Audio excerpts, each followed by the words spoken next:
Amables oyentes, estamos con nuestra serie La Palabra del Domingo, el comentario de las lecturas de la liturgia dominical. Hemos avanzado ya bastante en el tiempo pascual. Este domingo sería el séptimo, o es el séptimo domingo después de la Pascua, y en Colombia, por razones del nuevo calendario, se celebra en este domingo la fiesta de la Ascensión del Señor. Las lecturas, como todos los domingos, son 3, pero esta vez, como les he indicado, serán las correspondientes a la fiesta de la Ascensión o a la solemnidad de la Ascensión. Fíjense, en el calendario litúrgico universal de la Iglesia Católica, la solemnidad de la Ascensión cae, según el esquema bíblico de Lucas, 40 días después de la Pascua, 40 días después del domingo de Pascua, es decir, caería no este domingo, sino el jueves anterior. Antes, recuerden ustedes, los que tienen un poco de años ya, que se hablaba del jueves de la Ascensión. 3 jueves hay en el año que causan admiración. Había un versito que decía así: el jueves santo, el jueves de Corpus, del Corpus Christi, y el jueves de la Ascensión. Eran fiestas que caían en jueves, pero por razón de la reforma del calendario colombiano, entonces la Iglesia aceptó que muchas de las fiestas religiosas que caían en día de semana se trasladaran al domingo. Una de las que cayó dentro de esa disposición fue precisamente esta fiesta del jueves de la Ascensión, así como también el jueves del Corpus Christi. Por eso, fíjense, se pasó la fiesta para el domingo, pero los trabajadores colombianos, con toda razón, no quisieron dejarse arrebatar su descanso festivo, y entonces fue así como se produjo la llamada Ley Emiliani, de un parlamentario costeño llamado Raimundo Emiliani Román. Él entonces fue el paladín de la idea de que los lunes fueran festivos para sustituir las fiestas religiosas y algunas civiles que podían caer en semana. De esa manera no se interrumpió, pues eso parecía inconveniente, el trabajo de la semana con diferentes fiestas, y simplemente se crearon los puentes festivos con el lunes festivo, que en el año, pues debido a las fiestas religiosas y algunas fiestas civiles como el 12 de octubre o el 11 de noviembre, se agolparon o se reunieron para formar el puente de sábado, domingo y lunes, los famosos puentes que todos conocemos y que aprovecha mucha gente para salir a pasear.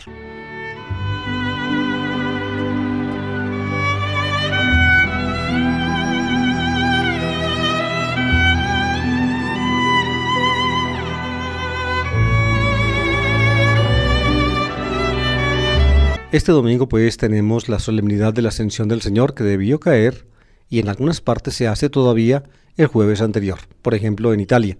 En Italia se conserva el antiguo calendario, creo que en España también, no recuerdo bien, pero en Italia con seguridad sí, yo estudié allá, y así es, y también en Alemania. También en Alemania tienen el jueves de la Ascensión. Pues bien, las lecturas, como todos los domingos y las solemnidades, son 3. La primera tomada del libro de los Hechos de los Apóstoles, como en todo el tiempo pascual, la segunda de una carta apostólica, y la tercera, naturalmente, de uno de los evangelios. Como este año es el año del ciclo C dominical, recuerden ustedes, el ciclo A nos trae Evangelios de San Mateo, el ciclo B, Evangelios de San Marcos, y el ciclo C, Evangelios de San Lucas. En el tiempo pascual habíamos estado leyendo como lecturas evangélicas textos del cuarto evangelio, pero para esta solemnidad de la Ascensión nos va a presentar la liturgia el texto lucano correspondiente a la Ascensión del Señor.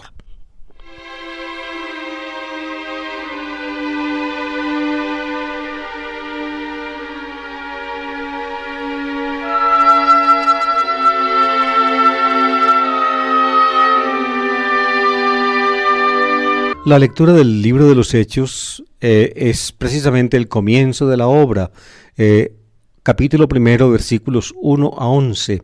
Ese comienzo del libro de los Hechos prácticamente forma una bisagra con el final del Evangelio.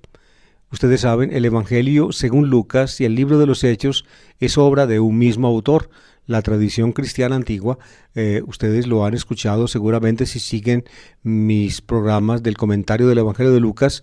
Identificó a ese autor con Lucas, un compañero de Pablo. Sea lo que sea de esta identificación, es cierto que el autor del tercer evangelio, el Evangelio según Lucas, y el autor de Hechos es un mismo autor. Escribió, por tanto, una obra vasta, una obra muy amplia, una obra que superó los límites de los evangelios anteriores, concretamente de Marcos y de otras fuentes que pudo tener Lucas.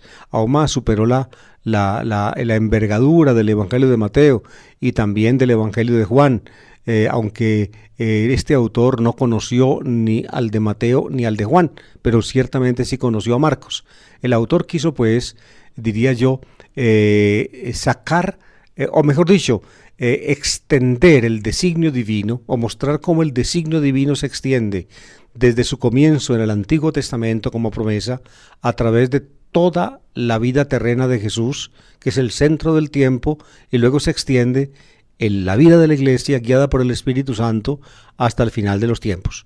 Escribió, por tanto, 2 volúmenes de una misma obra. El primer volumen sería el Evangelio y el segundo volumen sería este libro que solemos llamar nosotros con una denominación que no está en el libro mismo. Es una denominación que se le dio al libro después entre los cristianos del siglo II, presumiblemente. Pragmata apostolon, así se dice en griego. Pragma en griego significa hecho, suceso, y pragmata es el plural, hechos, sucesos, apostolon, de los apóstoles, hechos de los apóstoles.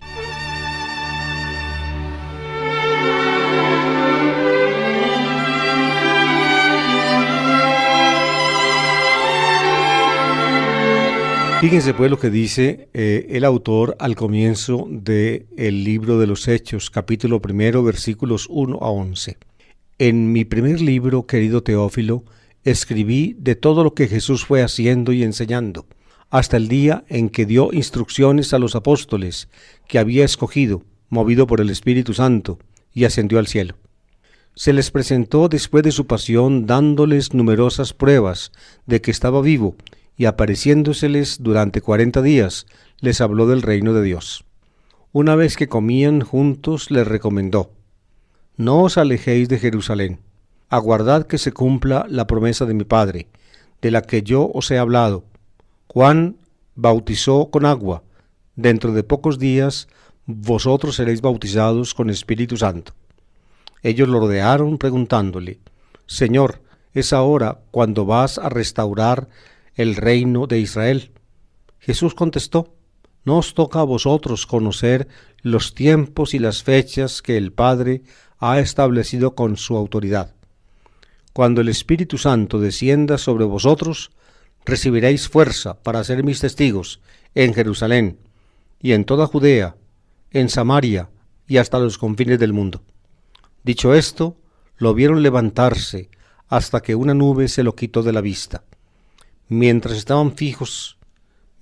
miraban fijos al cielo, viéndole irse, se les presentaron 2 hombres vestidos de blanco, que les dijeron: varones de Galilea, ¿qué hacéis ahí plantados mirando al cielo? El mismo Jesús que os ha dejado para subir al cielo, volverá, como le habéis visto marcharse.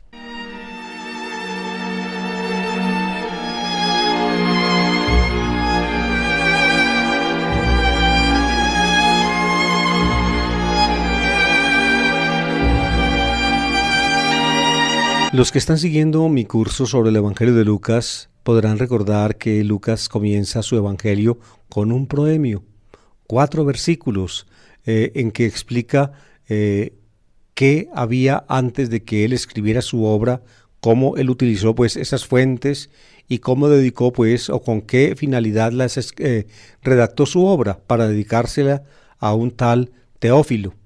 Pues bien, fíjense cómo comienza su segunda obra. Dice: en mi primer libro, querido Teófilo, escribí de todo lo que Jesús fue haciendo y enseñando hasta el día en que dio instrucciones a los apóstoles que había escogido, movido por el Espíritu Santo, y ascendió al cielo. Fíjense, con esta frase Lucas resume toda su primera obra, es decir, el Evangelio. Y también en este inicio de la segunda obra, de el segundo libro, este es el segundo libro, por eso mencionó en mi primer libro.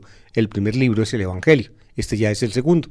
Pues bien, se lo dedica al mismo Teófilo, al cual le dedica el primer libro, es decir, la obra completa está dedicada a un tal Teófilo. La palabra Teófilo en griego significa amado de Dios, es un nombre propio de varón, Teófilo. Teófila sería el nombre propio de mujer, Teófila, y también existe. Se puede hablar también de Teófila, así como se habla de Teófilo, el masculino y el femenino. Pues bien, no sabemos quién es este Teófilo, presumiblemente era un cristiano, o por lo menos un catecúmeno, al cual pues Lucas le dedica su obra para que él, estudiando su obra, leyéndola con cuidado, pueda darse cuenta de que lo que le enseñaron en la iglesia cuando él entró al catecumenado o cuando él se hizo cristiano, es correcto, es decir, corresponde a los hechos ocurridos. Por eso Lucas investiga las fuentes, en fin, y escribe cuidadosamente su primer libro, así como también va a escribir cuidadosamente su segundo libro. La vida de Jesús, pues, tal como Lucas aquí la presenta, está resumida en esta frase: todo lo que Jesús fue haciendo y enseñando hasta el día en que, dando instrucciones a los apóstoles, etcétera, ascendió al cielo. Ese es exactamente la envergadura del primer libro. No se tiene aquí en cuenta, fíjense, la infancia de Jesús. Lucas comienza su resumen diciendo todo lo que Jesús fue haciendo y enseñando. Por eso algunos suponen que los 2 primeros capítulos del Evangelio fueron una adición, un apéndice que Lucas le antepuso a su obra ya terminada, lo cual es perfectamente posible, pero no, digamos, absolutamente seguro. En todo caso, ahí está pues el proemio lucano al segundo libro, al libro que llamamos nosotros Pragmata Apostolon, Hechos de los Apóstoles. La frase termina con ascendió al cielo, ascendió. Es la ascensión del Señor la fiesta de hoy. Por tanto, evidentemente esta frase, digamos, le dio nombre a la solemnidad litúrgica de la iglesia. La ascensión del Señor. Ojo a esto. Ascensión, el verbo griego es ascender, es anabenin, significa ascender, o anabanin, es otra de las formas del verbo. En todo caso, digamos, algo así como subir. Se usa otro verbo que es ser asumido. Es un verbo, digamos, expresado en voz pasiva, ser asumido. Y en ese caso se utiliza la palabra castellana asunción. Pues bien, Lucas emplea ambos verbos para Jesús. ¿Ven? Aquí dice ascendió al cielo, es decir, él ascendió al cielo. Pero en Lucas 9:51, cuando empieza Lucas el recuento de la gran marcha de Jesús de Galilea a Jerusalén, dice esto: Jesús enderezó su rostro hacia Jerusalén, y dice cuando se cumplieron los días de su asunción.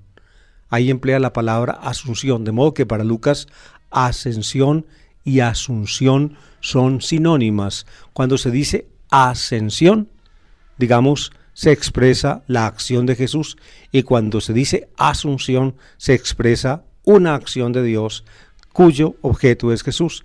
Jesús asciende, ahí está ascensión, y Jesús es asumido por Dios en la gloria, ahí está la asunción.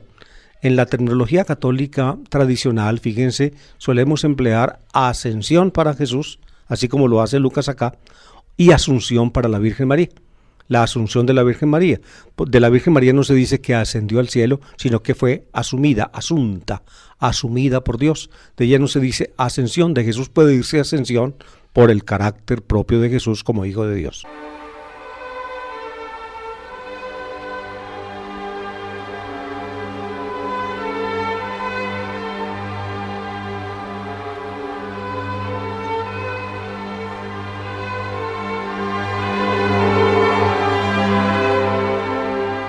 Al comienzo del libro de los Hechos, repite Lucas con algunas ideas de más, las instrucciones de Jesús a sus discípulos en la última parte del Evangelio. Por eso les decía yo que el último pedacito del Evangelio de Lucas y el primer pedacito del libro de los Hechos son como la bisagra.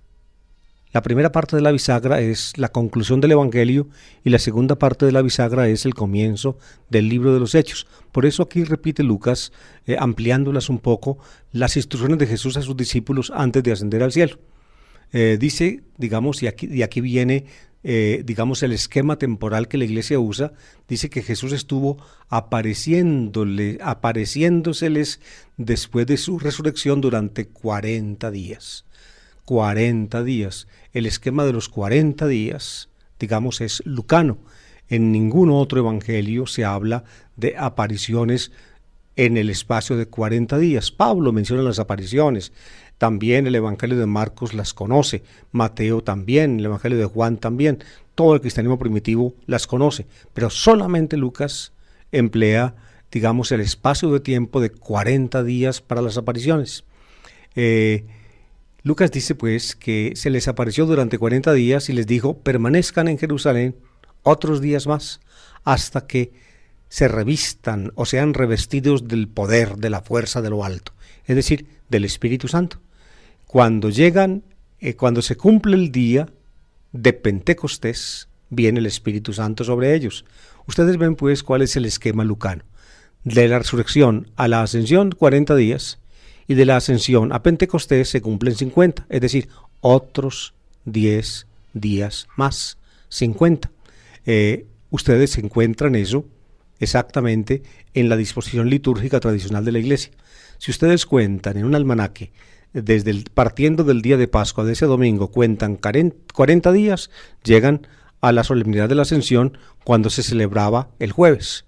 Y cuenten del jueves hasta el domingo siguiente otros 10 días y llegan al día 50, que es el día de Pentecostés.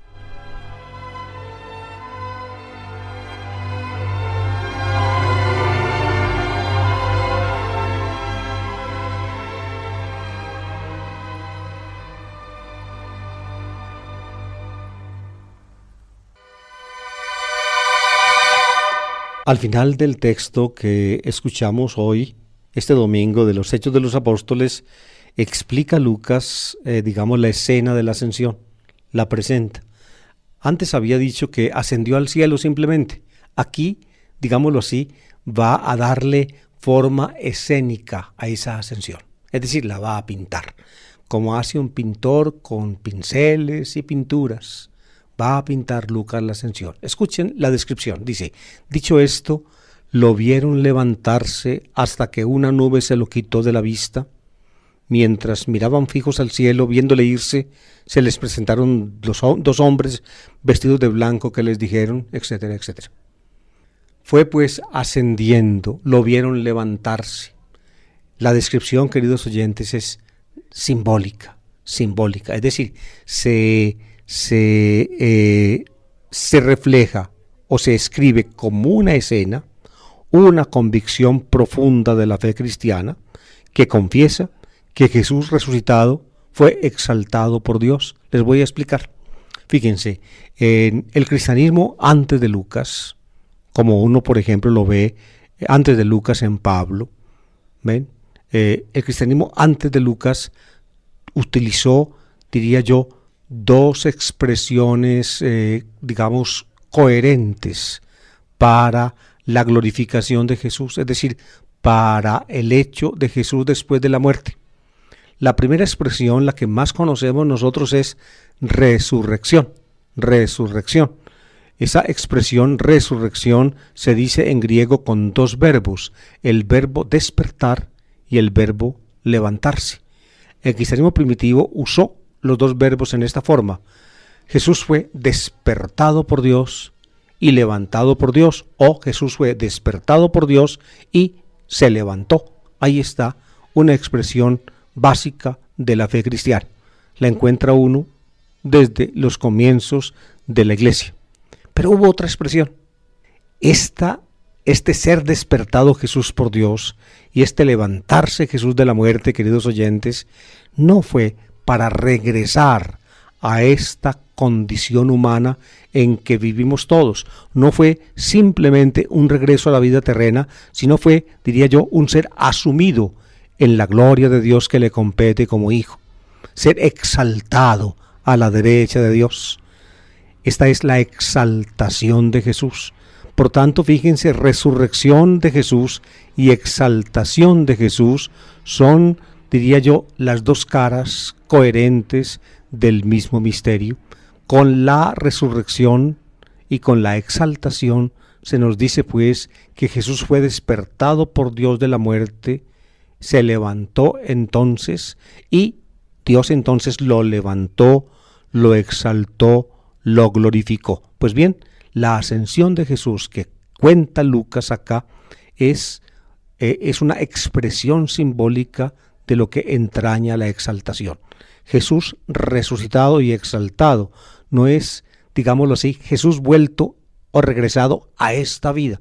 Jesús si la resurrección de Jesús fuera regresar a esta vida, como por ejemplo la de Lázaro, o la del hijo de la viuda de Naín, o la de la hija de Jairo, para mencionar tres resurrecciones que mencionan los evangelios, si Jesús pues resucitado fuera como Lázaro, como el hijo de la viuda de Naín, o como la hija de Jairo, Jesús estaría otra vez sometido a la muerte. ¿Por qué? Porque la resurrección de Lázaro fue volver a esta vida y las otras también. La de Jesús no. La resurrección de Jesús es ser elevado, ser exaltado a la gloria de Dios, recibir de parte de Dios una calidad de vida que le compete a Él como el Hijo único que es, ser llenado del Espíritu, el cual puede comunicar con el fin de que los que reciban de Él el Espíritu puedan también ser elevados a una condición semejante a la suya.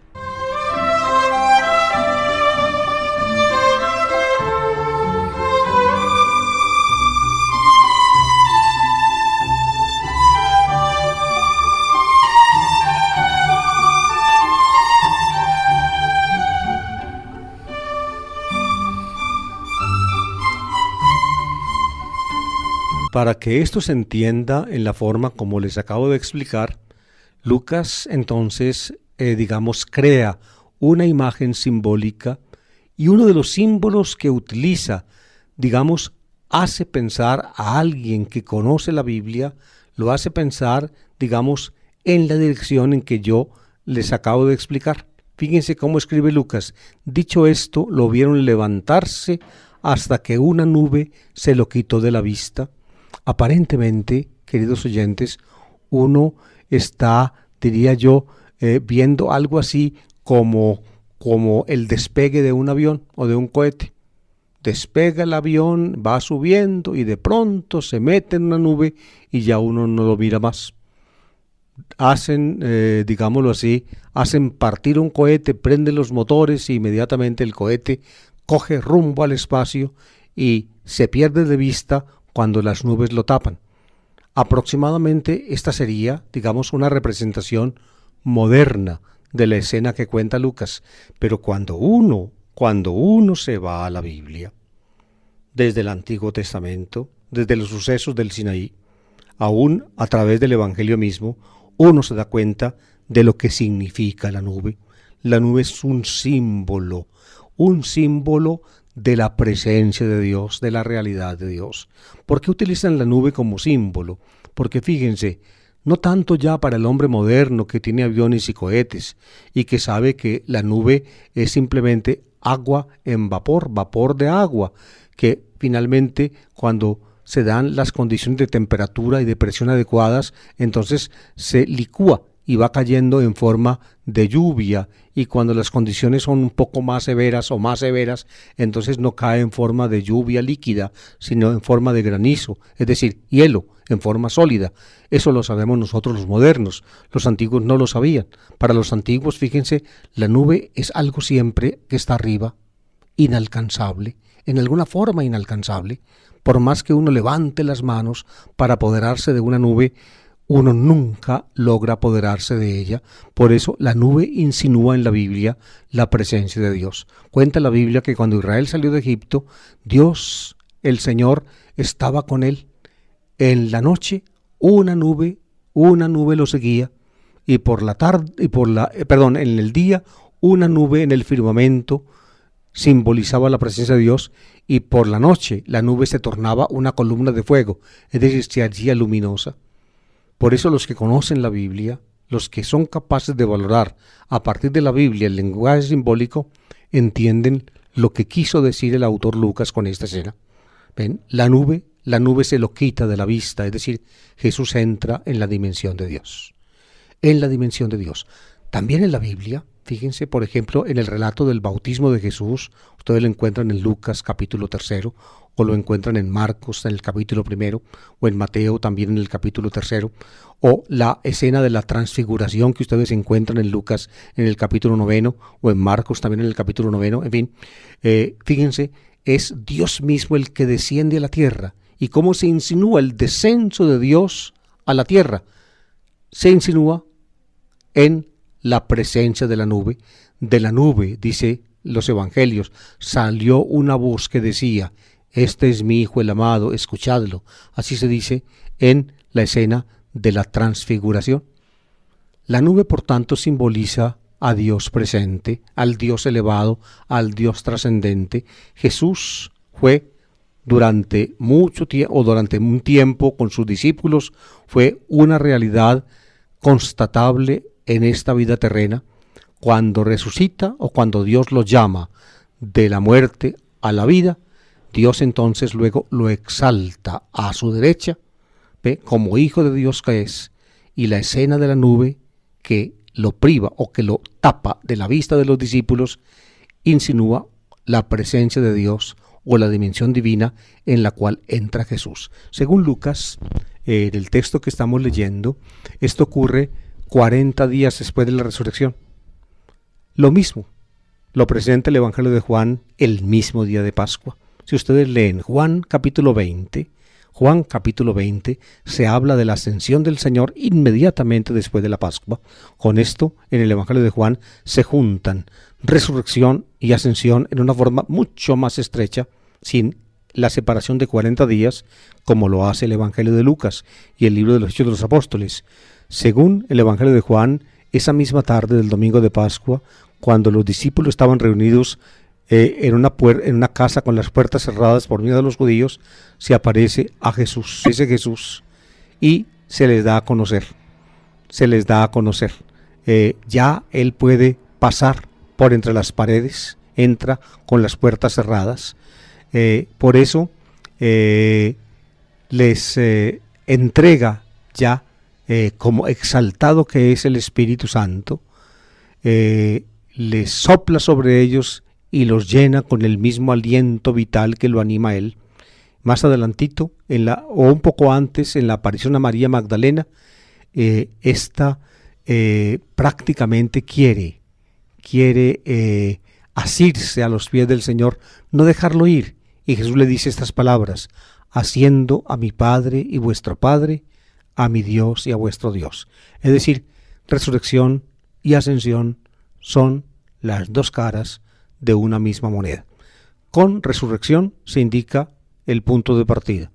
Con ascensión o exaltación se indica el punto de llegada.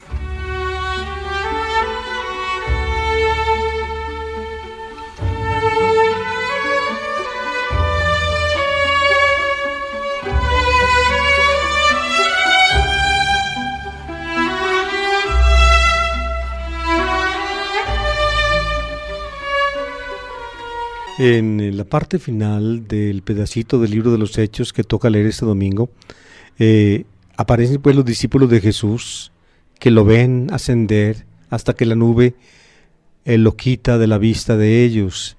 Y entonces ellos se quedaron mirando al cielo, absortos, atónitos, mirando al cielo.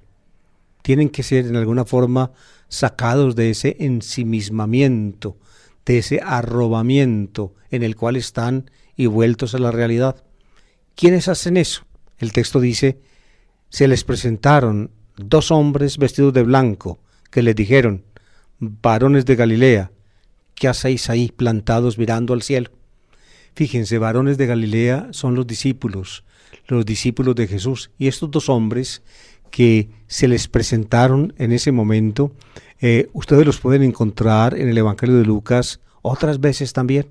Yo pienso que son los dos mismos que están o que aparecen con Jesús y que los elegidos por él, los tres discípulos, Pedro, Juan y Santiago, Pedro, Santiago y Juan, mira o ven arrobados también en la cima del monte. Moisés y Elías son allí los dos hombres que están en la cima del monte. Luego cuenta Lucas el día de Pascua, cuando las mujeres van al sepulcro de Jesús y lo encuentran vacío, no encuentran allí el cuerpo del Señor Jesús. Entonces también se aparecen a ellas dos hombres con vestidos resplandecientes. Aquí Lucas vuelve a introducir los dos hombres, los dos varones, como aquí. Es interesante estos detalles, yo no quiero confundirlos, pero fíjense, si ustedes buscan en Marcos la escena de la tumba, lo mismo que en Mateo, van a encontrar esto. En Marcos las mujeres se encuentran dentro de la tumba a un joven vestido de blanco, que es el que les da el mensaje. En Mateo encuentran las mujeres cuando llegan la piedra quitada y a un ángel del Señor sentado encima de ella, y desde fuera de la tumba ese ángel del Señor les da el mensaje. En Lucas, fíjense, las mujeres llegan y se les aparecen ante ellas atónitas, porque encuentran la tumba vacía, se les aparecen dos hombres con vestidos resplandecientes. Pienso yo que esos mismos dos que les dan a las mujeres el mensaje pascual en la tumba vacía de Jesús son estos dos, los mismos dos que les dan también a los discípulos el día en que la resurrección se explica como exaltación de Jesús, como elevación de Jesús a la dimensión de lo divino. Esos mismos dos hombres que aparecen aquí vestidos de blanco, con vestidos refulgentes, como se decía en el otro texto, y les dicen, los traen a la tierra. No se queden pues allí, varones de Galilea, mirando al cielo. No, ya lo han visto irse, pues lo verán venir, pero por ahora aterricen, están en la tierra, les toca hacer mucho, pónganse a trabajar. Él les dio instrucciones, él les dijo que tenían que hacer, ser testigos de él, aquí en Jerusalén, en Samaria, hasta el extremo de la tierra, manos a la obra, en lugar de estar mirando al cielo, al que se fue. Simplemente pongan los ojos en la tierra y hagan lo que les toca hacer.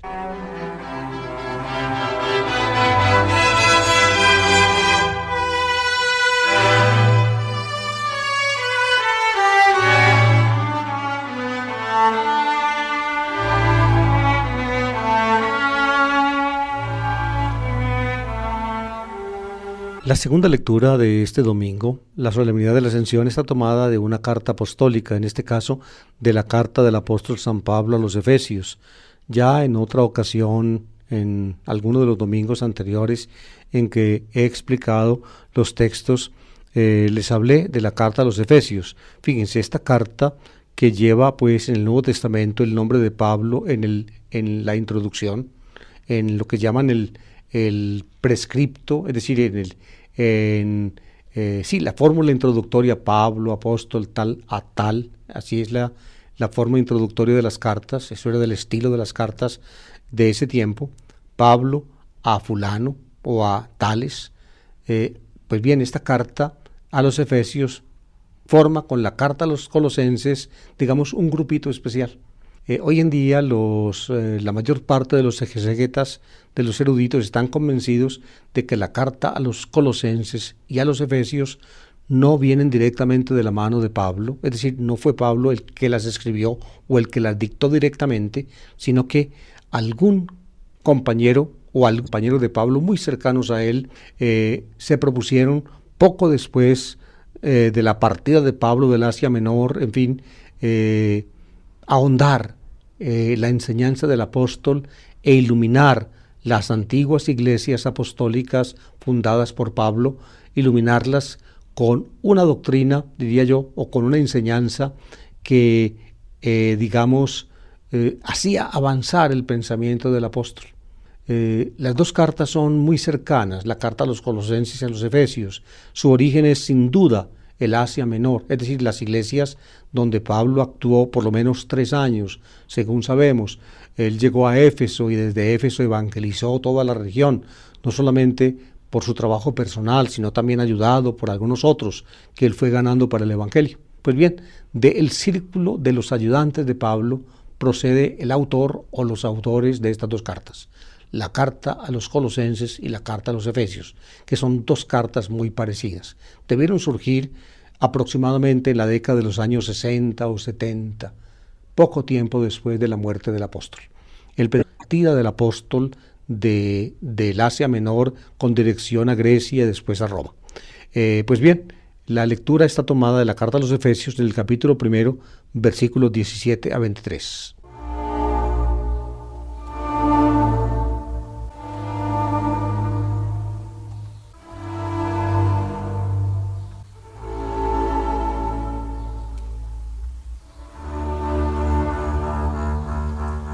Hermanos, que el Dios del Señor nuestro Jesucristo, el Padre de la gloria, os dé espíritu de sabiduría y revelación para conocerlo.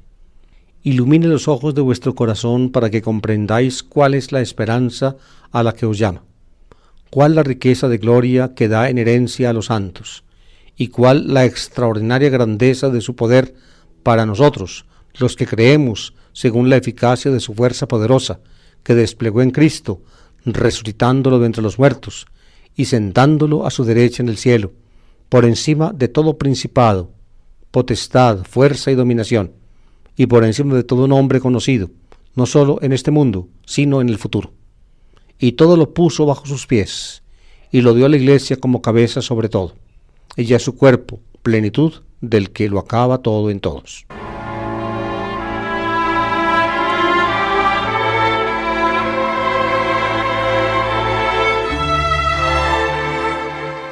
El autor de la carta a los Efesios, queridos oyentes, es un cultor de la sabiduría cristiana. Pablo mismo en su primera carta a los Corintios, en el capítulo 2, explica cómo uno por la fuerza o la luz del Espíritu Santo puede, digamos, embeberse en el dato básico de la revelación de Dios en Jesús y ir a partir de ese dato básico, ir ahondando en el misterio y de esa manera, digamos, vislumbrar las riquezas que Dios en Jesús nos ha dado. Esa es la sabiduría cristiana, tal como Pablo la explica. Se ve que este autor quizá fue discípulo de Pablo y lo escuchó muchas veces hablar en esos términos. Y él aquí hace un esfuerzo de sabiduría. Él es un hombre conocedor de la realidad maravillosa de Dios en Jesucristo. Y les dice entonces a los fieles del Asia Menor, a quienes dedica la carta, los exhorta que el Dios de nuestro Señor Jesucristo, el Padre de la gloria, os dé espíritu de sabiduría y revelación para conocerlo. Precisamente, Él tiene ese espíritu de sabiduría y revelación, y lo que escribe en la carta precisamente es expresión de esa, digamos, expresión de esa revelación y de esa sabiduría que Él posee por la acción del Espíritu. Él la quiere comunicar a los fieles, Él quiere que ellos también participen de ella. Los invita, por tanto, a reflexionar en las implicaciones del misterio de Cristo, en lo que Jesucristo significa para ellos. Y precisamente exhortándolos pues a conocer profundamente a Jesucristo, a hacerse sabios en Él, Él escribe una frase por la cual precisamente los liturgistas de la Iglesia escogieron este pedacito de la carta a los Efesios como segunda lectura en la solemnidad de la Ascensión. Fíjense, dice, ustedes pueden conocer cuál es la extraordinaria grandeza de su poder para nosotros, los que creemos según la eficacia de su fuerza poderosa que desplegó en Cristo. Es decir, la fuerza poderosa de Dios la ejerció Dios en Cristo. Y fíjense cómo la ejerció. Oigan esto: resucitándolo de entre los muertos y sentándolo a su derecha en el cielo, por encima de todo principado, potestad, fuerza y dominación. Resucitándolo de entre los muertos y sentándolo a su derecha en el cielo. Aquí están las dos cosas, las dos que llamé yo ahora caras de la misma moneda, resucitándolo de entre los muertos y sentándolo a su derecha en el cielo, es decir, exaltándolo, resurrección y exaltación. Exaltación. La resurrección y la exaltación muestran, por tanto, que la resurrección de Jesús no es un simple regresar a esta vida terrena, sino un ser encumbrado a la condición que a Él le compete como hijo, y que Él, por el don del Espíritu, nos puede también hacer partícipes de ella a nosotros. Fíjense, esa misma exaltación a la derecha es la que simbólicamente Lucas describe cuando los apóstoles lo ven levantarse hacia el cielo, hasta que una nube se lo quita de la vista. Yo creo que con estas explicaciones ustedes van siendo cada día más capaces, van estando más capacitados para entender el lenguaje simbólico de la Biblia.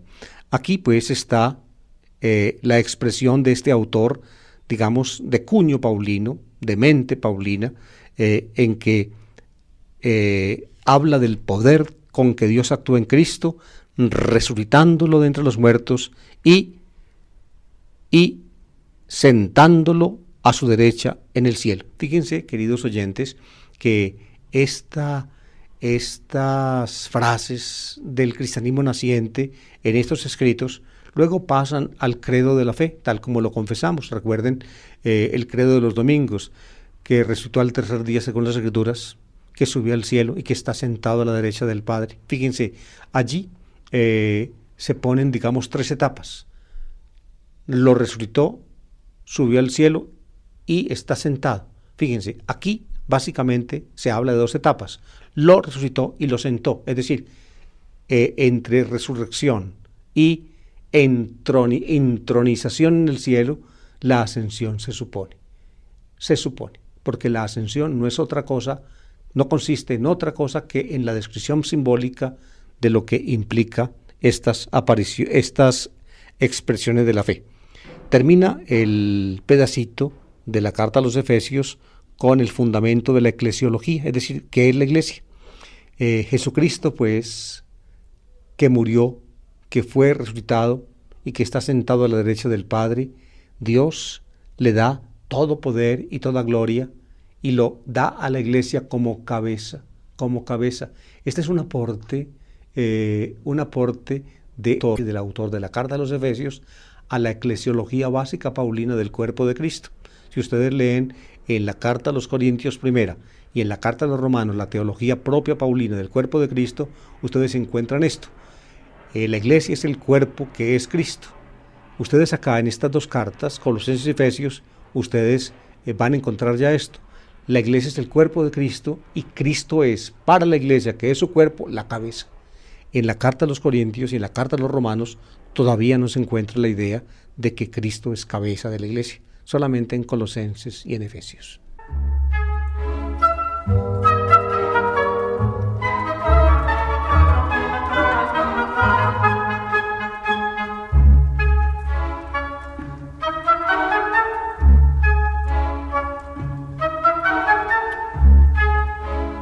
Llegamos así al texto evangélico de este domingo. Es el final del Evangelio según San Lucas, Lucas capítulo 24, versículos 46 a 53. Les decía yo, recuerden al comienzo de esta explicación, que este final del Evangelio de Lucas y el comienzo del libro de los Hechos constituyen 2 puntos de la bisagra. Es prácticamente el relato de la misma cosa. El primer relato es el final del Evangelio y el segundo relato es el comienzo del libro de los Hechos. Fíjense cómo dice el final del Evangelio de Lucas. Dice: en aquel tiempo dijo Jesús a sus discípulos, así estaba escrito, el Mesías padecerá, resucitará entre los muertos al tercer día, y en su nombre se predicará la conversión y el perdón de los pecados a todos los pueblos, comenzando por Jerusalén. Y vosotros sois testigos de esto. Yo os enviaré lo que mi Padre ha prometido. Vosotros quedaos en la ciudad, hasta que os revistáis de la fuerza de lo alto. Después los sacó hacia Betania, y levantando las manos los bendijo. Y mientras los bendecía, se separó de ellos subiendo al cielo. Ellos se volvieron a Jerusalén con gran alegría, y estaban siempre en el templo bendiciendo a Dios.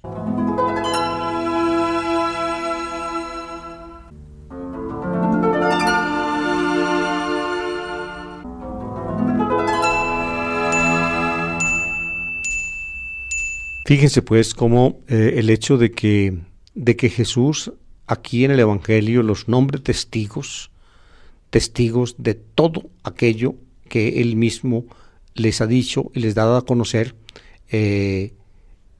coincide con lo que en Hechos se cuenta acerca de estas mismas instrucciones de Jesús. Seréis mis testigos en Jerusalén, en Samaria, hasta el extremo de la tierra. En la disposición del libro de los Hechos, al extremo de la tierra, lo cumple básicamente Pablo. Lucas va mostrando a Pablo en sus correrías hasta ponerlo precisamente en la capital del imperio, que es Roma. Posiblemente eso fue lo que Lucas quiso decir con esa palabra de Jesús, hasta el extremo de la tierra. Pues bien, los discípulos los apóstoles son testigos de Jesús, testigos de Jesús. Y así como estas instrucciones en Hechos, digamos, se enmarcan en la ascensión, aquí también, en una forma un poco diferente, fíjense, después de las instrucciones, dice el Evangelio, que los saca en dirección a Betania, y allí los bendice y se separó de ellos subiendo al cielo. La escena es un poco diferente, pero básicamente es la misma. La escena de la ascensión al comienzo del Evangelio, de los Hechos, y al final del Evangelio. Ustedes ven, se ve pues la misma mano del mismo autor, el que escribe la escena del Evangelio y la escena del libro de los Hechos. Finalmente cuenta ellos se volvieron a Jerusalén con alegría y estaban siempre en el templo bendiciendo a Dios. Sin embargo, allá antes les había dicho que en Jerusalén, ellos debían permanecer en Jerusalén hasta que viniera o se cumpliera la promesa que el Padre les había hecho, o que Dios les había hecho, la promesa del Espíritu Santo. Dice el texto así: yo os enviaré lo que mi Padre ha prometido. Vosotros quedaos en la ciudad hasta que os revistáis de la fuerza de lo alto. Fíjense también en Hechos de los Apóstoles, ellos no deben salir de Jerusalén hasta que se cumpla la venida del Espíritu Santo. Según el libro de los Hechos, esta se cumple 10 días después de la ascensión, es decir, el día 50, porque la ascensión ocurre el día 40. Entonces, el día 50 viene el Espíritu Santo, la fiesta de Pentecostés. Aquí también en el Evangelio está la misma idea. Yo os enviaré lo que mi Padre ha prometido, vosotros quedaos en la ciudad hasta que revistáis de la fuerza de lo alto. De esa manera, fíjense en la manera o en la forma lucana de presentar las cosas. El Espíritu Santo es el poder de Dios que actúa en Jesús. Jesús lo recibe desde el bautismo, según Lucas, aún más, según Lucas, desde su propia concepción, porque cuando Jesús va a ser concebido por María, ella pregunta que cómo podrá ella tener un hijo, como se le anuncia, sin haber tenido contacto con ningún varón. Y el ángel le contesta: el Espíritu Santo descenderá sobre ti, y la fuerza del Altísimo te cubrirá con su sombra. Por tanto, el Hijo de Dios en el vientre de la Virgen es obra del Espíritu Santo. Mateo dice exactamente lo mismo. Pues bien, Jesús, lleno del Espíritu Santo, desde que es concebido, otra vez lleno del Espíritu Santo en su bautismo, camina con la fuerza del Espíritu en sus tentaciones y actúa siempre movido por ese Espíritu. Pues bien, el mismo Espíritu vendrá sobre sus discípulos, los llenará. En Pentecostés ocurre eso. Ellos deben quedarse pues allí y esperar a que se cumpla la promesa de Dios. La fuerza divina llegará sobre ellos y los capacitará para ejercer ese testimonio para el cual Jesús mismo los destina.